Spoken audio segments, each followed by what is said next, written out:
This was the topic जहाँ पे हमने स्टॉप किया था। इलेक्ट्रोकेमिकल ग्रेडियंट तक हमने सारी बातें कर ली थी। अगला जो टॉपिक हमें सीखना है that is diffusion pressure. Diffusion pressure का मतलब होता है कोई भी ऐसा प्रेशर जो कि मॉलिक्यूल जिनका डिफ्यूजन चल रहा है वो एक्सर्ट करते हैं ऑन द सब्सटेंस और मीडियम जिसके अंदर डिफ्यूजन हो रहा था। ठीक है, अब मैं आपको और थोड़ा सिंप्लीफाइड लैंग्वेज में बताती हूँ। से सपोज जो मॉलिक्यूल्स थे दे स्टार्टेड टू मूव, वो हायर कंसंट्रेशन से लोअर कंसंट्रेशन के एक रीजन में मूव करना शुरू कर रहे थे। तो हमने सेम एग्जांपल लिया था, वही ले लेते हैं कि they started moving from A to, A से लेकर वो कहाँ मूव करना स्टार्ट कर रहे थे, बी तक। ठीक है, molecules were moving in this direction. तो ये जो मॉलिक्यूल ए से बी की तरफ जा रहे हैं ये जाते रहेंगे, और जब इनके जाने के बाद दोनों ही तरफ इक्विवेलेंसी की स्टेट आ जाएगी, मतलब कि इक्विलिब्रियम सेटअप हो जाएगा।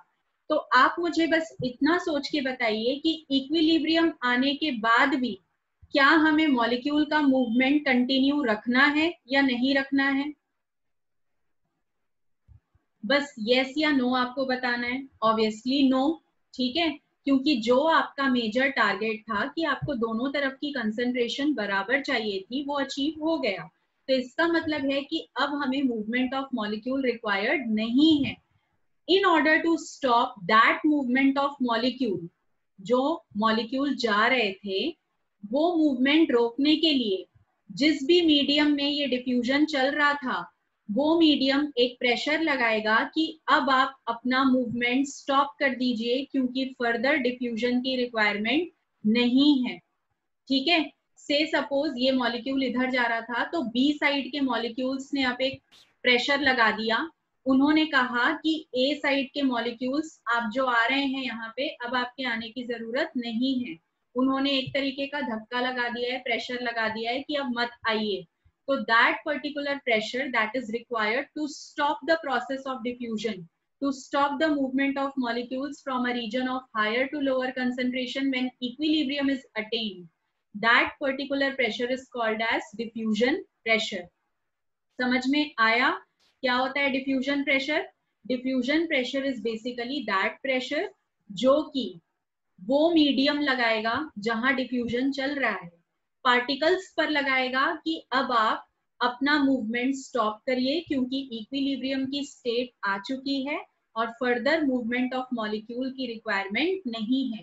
That particular pressure is called as diffusion pressure. ठीक है, तो डिफ्यूजन प्रेशर जब भी लगाया जाता है या डिफ्यूजन प्रेशर तभी लगेगा जब कोई भी सिस्टम इक्विलिब्रियम की स्टेट में आ चुका होता है, दोनों ही तरफ net movement of molecule becomes equal, तब लगता है डिफ्यूजन के प्रोसेस को रोकने के लिए। ठीक है, अब यहाँ इसने आपको वाटर मॉलिक्यूल का एक एग्जाम्पल दिया है कि अगर आप प्योर वाटर मॉलिक्यूल की बात कर रहे हैं तो उसका जो डिफ्यूजन प्रेशर होता है that is higher than its solution. मतलब अगर आपने दो अलग अलग हिस्सों पर दो चीजें ली हैं, एक तरफ आपने शुद्ध पानी मतलब कि प्योर वाटर लिया है जिसके पास कोई भी सॉल्यूट आपने मिक्स नहीं किया, सिर्फ पानी है। दूसरी तरफ आपने एक सॉल्यूशन लिया है जिसमें पानी के साथ आप उसमें कुछ भी मिला सकते हैं, या तो आप अल्कोहल की तरह कोई दूसरा लिक्विड ऐड कर दीजिए या तो आप उसमें सॉल्ट या शुगर ऐड कर दीजिए, तो एक सॉल्यूशन बन जाएगा। तो अगर आप पानी के बनाए हुए सॉल्यूशन का और शुद्ध पानी का प्रेशर नापेंगे तो आपको मैक्सिमम मिलेगा प्योर वाटर का प्रेशर। ठीक है, प्योर वाटर का जो डिफ्यूजन प्रेशर है that will be the maximum. Clear? ये एक एग्जांपल उसने आपको दिया है। अब लेटर ऑन अगर आप वाटर मॉलिक्यूल्स की मूवमेंट देख रहे हैं from higher to lower concentration, तो ये क्या कहलाता है? ऑस्मोसिस। इसके बारे में हम बाद में बात करेंगे जब हम ऑस्मोसिस की प्रोसेस पढ़ेंगे, that is liquid diffusion. Is it clear to all of you? ठीक है, इसके अलावा ओके, पार्ट 1236 का मतलब है ये तो एक मैग्नीट्यूड है 1236। एटीएम इज द यूनिट जिसमें प्रेशर को मेजर किया जाता है, इसको हम एटमॉस्फेरिक प्रेशर कहते हैं। ये जो यूनिट है आप केमिस्ट्री में सीखेंगे। ठीक है, केमिस्ट्री में जब आप पढ़ेंगे अबाउट गैसेस, आपका एक चैप्टर है पूरा का पूरा, स्टेट्स ऑफ मैटर करके जो चैप्टर है, तो स्टेट्स ऑफ मैटर वाला जो चैप्टर है वहां पर ये आपको बताया जाएगा कि एटीएम इज बेसिकली यूनिट जिससे प्रेशर को मेजर किया जाता है और इसे हम कहते हैं एटमॉस्फेरिक प्रेशर। ठीक है, अगली चीज है rate of diffusion. Rate of diffusion मैंने आपको ऑलरेडी एक्सप्लेन किया है दैट रेट ऑफ डिफ्यूजन का एक नॉर्मल मीनिंग निकलता है कि डिफ्यूजन की प्रोसेस कितनी स्पीड से चल रही है, दैट इज द रेट। तो यहाँ पे अगर रेट ऑफ डिफ्यूजन को आप एक टेक्निकल डेफिनेशन देंगे तो उसका मतलब क्या निकलेगा? देखो, डिफ्यूजन की स्पीड आपको कैसे पता चलेगी? जितने ज्यादा मॉलिक्यूल 1 मिनट के अंदर मूव कर रहे होंगे उतना तेज आपका डिफ्यूजन चलेगा, यस और नो? बीच बीच में मुझे आप रिप्लाई करते जाइए क्योंकि यहाँ पर कुछ कुछ बातें काफी कंफ्यूजिंग होंगी, तो मुझे पता लगना चाहिए कि आपको समझा या नहीं समझा।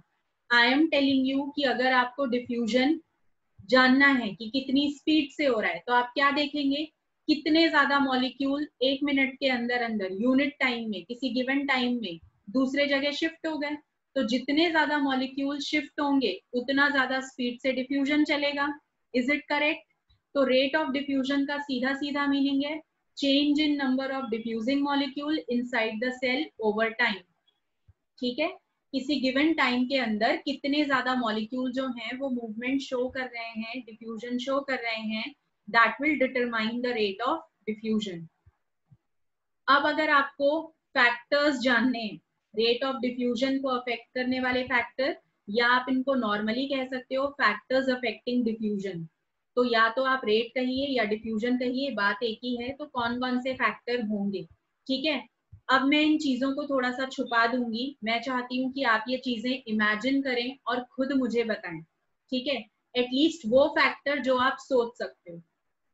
तो यहाँ पे सबसे पहला फैक्टर हम ले लेते हैं, बहुत लोगों ने अभी तक तो ये पढ़ लिया होगा बट नो इश्यूज, हम इसको चेंज करके रखते हैं। फर्स्ट फैक्टर जो हम लेंगे, अब आप कंप्लीटली इमेजिन करिएगा, नो चीटिंग एट ऑल कि पढ़ के बता दिया है, क्योंकि रीजन भी आपको बताना होगा। ठीक है, तो यहाँ पे मुझे बताइए कि टेम्परेचर का डिफ्यूजन के रेट पे क्या इफेक्ट होगा?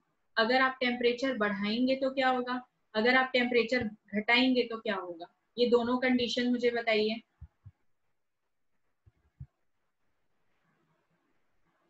यस, कुणाल इज टेलिंग कि टेम्परेचर और रेट ऑफ डिफ्यूजन के बीच में डायरेक्ट रिलेशन है, मतलब कि डायरेक्टली प्रोपोर्शनल होंगे। एकदम सही बात है। अब देखो, yes Dev, very correct, the higher the temperature the higher is the diffusion. अब मैं आपको इसको थोड़ा डिटेल में समझाती हूँ, आप समझिए कि आप केमिस्ट्री में ही पढ़ रहे हैं, क्योंकि थोड़ा सा वैसा ही हमको इसको डील करना है। जब भी आप किसी मॉलिक्यूल को हीट अप्लाई करेंगे, ठीक है, हीट अप्लाई करना मतलब ही टेम्परेचर देना होता है। तो जब आपने किसी भी मॉलिक्यूल को या सिस्टम ऑफ मॉलिक्यूल को टेम्परेचर दिया, बढ़ाया आपने टेम्परेचर, तो उससे क्या होता है कि आप जितना टेम्परेचर बढ़ाएंगे वो टेम्परेचर उसको हीट के फॉर्म में मिलेगा, और हीट होता है एनर्जी का एक फॉर्म। यस और no? Heat is the most common form of energy जो आप जानते हैं। तो क्योंकि heat is a form of energy, वो जो एनर्जी है जो हीट के फॉर्म में आपने अप्लाई की, वो एनर्जी मिलेगी उस सिस्टम के अंदर प्रेजेंट सारे के सारे मॉलिक्यूल्स को, और वो जो मॉलिक्यूल्स हैं उस एनर्जी को यूज कर लेंगे, ट्रांसफॉर्म कर लेंगे in the form of kinetic energy. Energy जो है वो अपना फॉर्म चेंज करती है, ये भी आपको पता है। तो आपने सप्लाई की हीट एनर्जी टेम्परेचर के फॉर्म में, वो हीट एनर्जी जब मॉलिक्यूल्स को मिली तो उन्होंने मॉलिक्यूल का मोशन बढ़ा दिया, मतलब कि उनकी काइनेटिक एनर्जी बढ़ गई। जब मॉलिक्यूल की काइनेटिक एनर्जी बढ़ जाएगी तो बहुत ही सिंपल सी बात है कि वो और तेजी से मूव करना स्टार्ट करेंगे, उनका मोशन का स्पीड बढ़ जाएगा और वो बहुत जल्दी जल्दी दूसरे रीजन में शिफ्ट होने लगेंगे, जिससे कि डिफ्यूजन की जो स्पीड है वो भी बढ़ जाएगी। समझ में आया पूरा रीजन? अभी जो भी मैंने आपको डिटेल में रीजन बताया है, क्या ये आपको समझ में आया सारे ही लोगों को? Very good. तो अगर आप ये समझ गए तो आपको इससे समझ में आ गया that whenever we are going to raise the temperature, that is going to supply more heat energy to the system of molecules inside which diffusion was going on. ठीक है, when this heat energy will be accepted by the particles that were moving. Those particles will transform that energy into kinetic energy and use it for their motion. तो उनका जो rate of motion है, उनका जो rate of movement है, that is going to be enhanced. और अगर उनका motion तेजी से होने लगा तो diffusion की process भी तेजी से होने लगेगी. तो that shows that कि जो भी आपका connection है between the rate of diffusion and the temperature, that is a direct relation, मतलब डायरेक्टली प्रोपोर्शनल है. अगर आप टेम्परेचर बढ़ाएंगे तो रेट ऑफ डिफ्यूजन बढ़ेगा, टेम्परेचर घटाएंगे तो रेट ऑफ डिफ्यूजन भी घटेगा. And that is because of increase and decrease in amount of energy. ये आपका फर्स्ट फैक्टर है. सेकेंड फैक्टर होता है डेंसिटी ऑफ मॉलिक्यूल. अब डेंसिटी ऑफ मॉलिक्यूल समझने के लिए आपको ग्राहम्स लॉ ऑफ डिफ्यूजन पता होना चाहिए. Now what is Graham's law of diffusion? अगर मैं आपके लिए लिखूं तो इसका जो एक्सप्रेशन होता है वो होता है R. R का मतलब यहाँ पर है rate of diffusion. That will be equal to, that R will be equal to 1 upon root over of D. ठीक है. और यहाँ पे जो D है that stands for density of the molecule. ठीक है. तो यहाँ रेट ऑफ डिफ्यूजन और डेंसिटी के बीच में इनवर्स रिलेशन है, पर डायरेक्टली नहीं, क्योंकि आप डेंसिटी का रूट स्क्वायर ले रहे हो. ठीक है. रूट स्क्वायर जब आप ले रहे हो डेंसिटी का तब इनवर्स रिलेशन बनता है. और ये जो पूरा का पूरा एक्सप्रेशन आपके सामने लिखा गया है, this expression is called as Graham's law of diffusion. ठीक है. इसको कहा जाता है ग्राहम्स लॉ ऑफ डिफ्यूजन. अब देखिए कि यहाँ पे आप डेंसिटी से कैसे इसकी मैचिंग करेंगे. ठीक है. कुणाल आप क्या पूछ रहे हैं बेटा, मुझे ये थोड़ा क्लियर नहीं हो रहा है. आप डाउट सेशन पे इस पर पूछिएगा. ठीक है. ओके. तो यहाँ पे इनवर्स रिलेशन है, आप देख लीजिए. इनवर्स रिलेशन जो हुआ, अब ये इनवर्स रिलेशन किसके साथ होगा. हाँ, अच्छा कुणाल मुझे ये कह रहा है, अभी I realized. Alright, this will be ये वाला symbol. Clear? Kunal, is it correct now?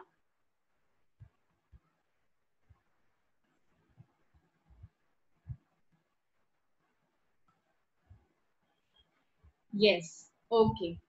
Thank you so much for this, Kunal. Okay. कभी कभी ऐसा हो जाता है, don't mind. तो यहाँ पे क्या होता है कि जो आपका कनेक्शन है या जो आपका रिलेशन है डेंसिटी के साथ, वो इनवर्स है but square root of density के साथ होता है. तो ये आपको एक्सप्लेन करती है केमिस्ट्री की एक लॉ जिसका नाम होता है ग्राहम्स लॉ ऑफ डिफ्यूजन. अब ये जो ग्राहम्स लॉ ऑफ डिफ्यूजन है वो फिलहाल बायोलॉजी में हमारा टॉपिक नहीं है, ये हमारा पॉइंट ऑफ कंसर्न नहीं है. आपको बस इतना याद रखना है कि ये भी होता है. ठीक है. ये भी होता है और इसकी मदद से डेंसिटी जो है वो रेट ऑफ डिफ्यूजन को इन्फ्लुएंस करती है. बायोलॉजी में आपको इसका डिटेल नहीं पूछा जाएगा, आपको सिर्फ इसका नाम याद करना है. इसका डिटेल मैं अभी आपको समझा सकती हूँ, लेकिन उसका कोई मीनिंग नहीं होगा, क्योंकि इसका जो डिटेल है, इसके पीछे का जो लॉजिक है, वो आपको केमिस्ट्री में ही समझ में आएगा. ठीक है. तो better wait for the chapter states of matter. वहां पे आपको ये लॉ, पूरा का पूरा लॉ, उसका स्टेटमेंट, उसका इम्पैक्ट आपको अच्छे से समझाया जाएगा ऑन द गैसियस सिस्टम. ठीक है. हाँ, एक बात जरूर याद रखिए कि जो ग्राहम्स लॉ ऑफ डिफ्यूजन है that is valid only for gases. ये सिर्फ तब काम करेगी जब हम गैस मॉलिक्यूल्स के डिफ्यूजन की बात कर रहे हैं.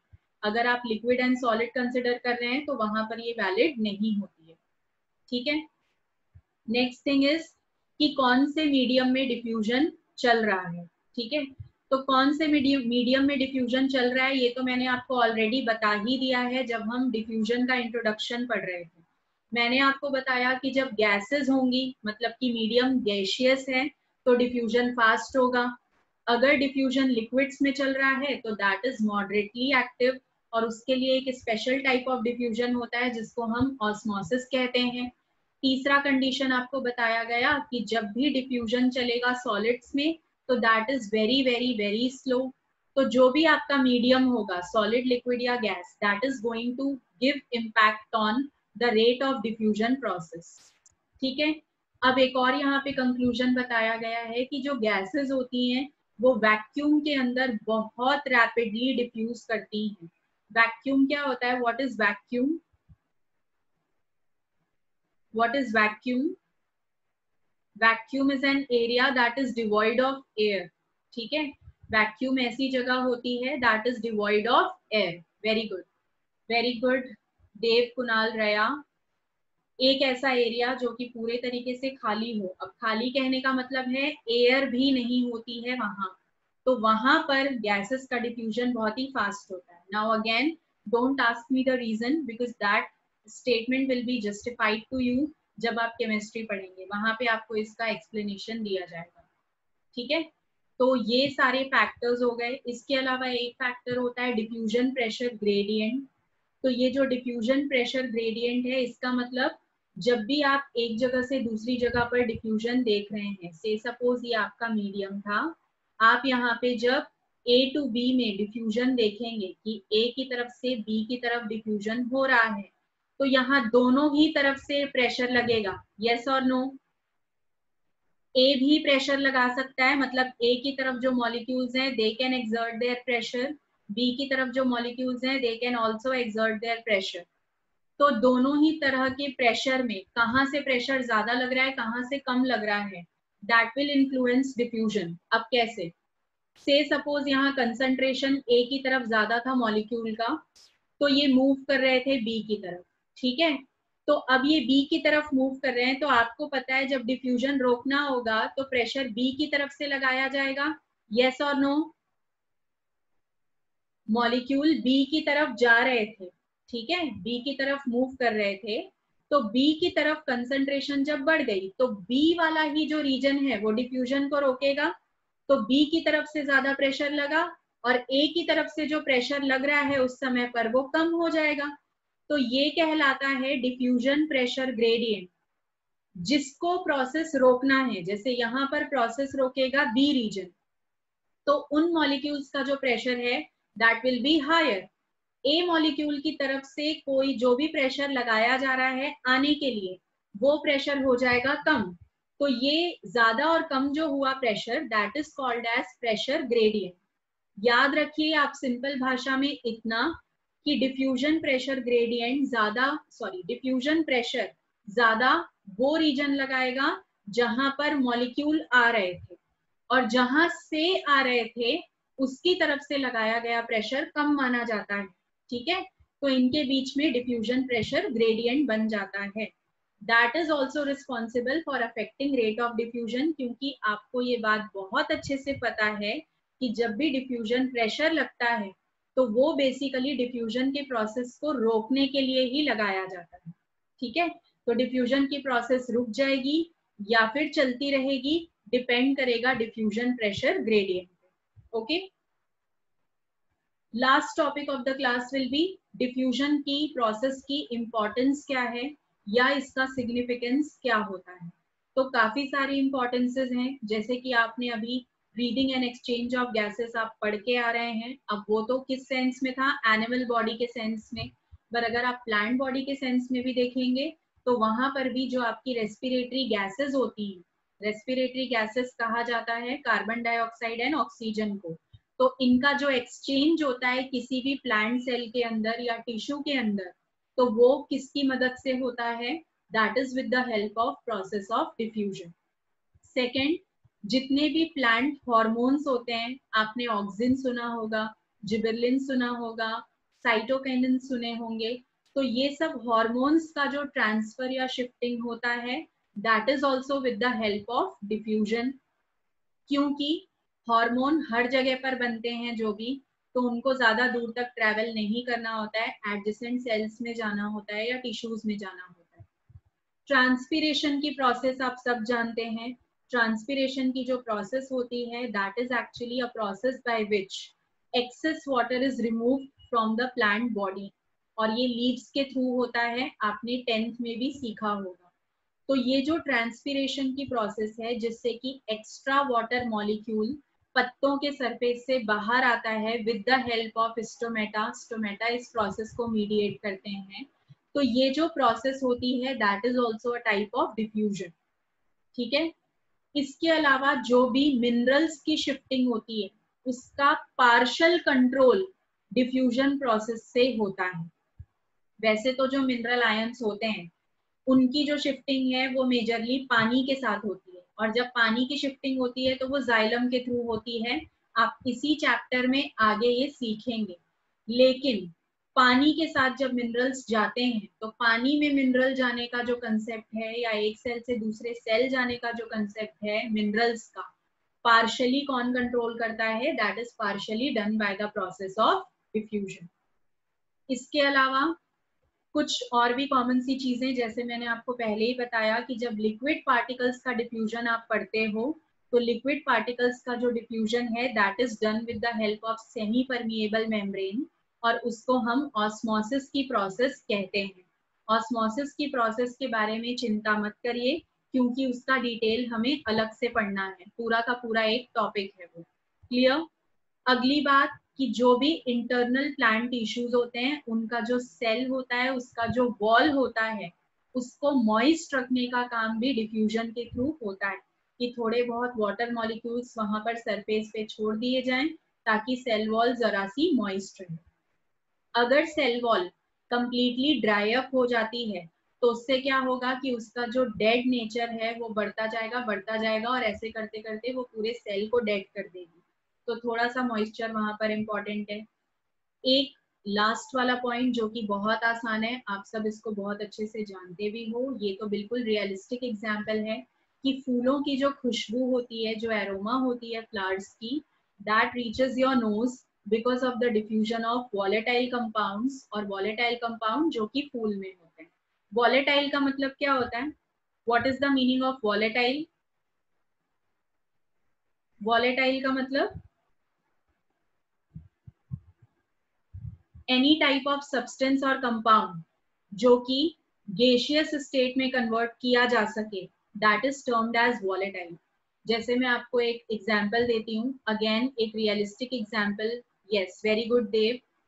सब्सटेंसेस दैट कैन वेपराइज, आपको बहुत ही रियलिस्टिक एग्जांपल मैं देती हूँ। आप सबने कैम्फर देखा है? कैम्फर मतलब कपूर, जो कि हम पूजा के दौरान आरती में उसको यूज करते हैं।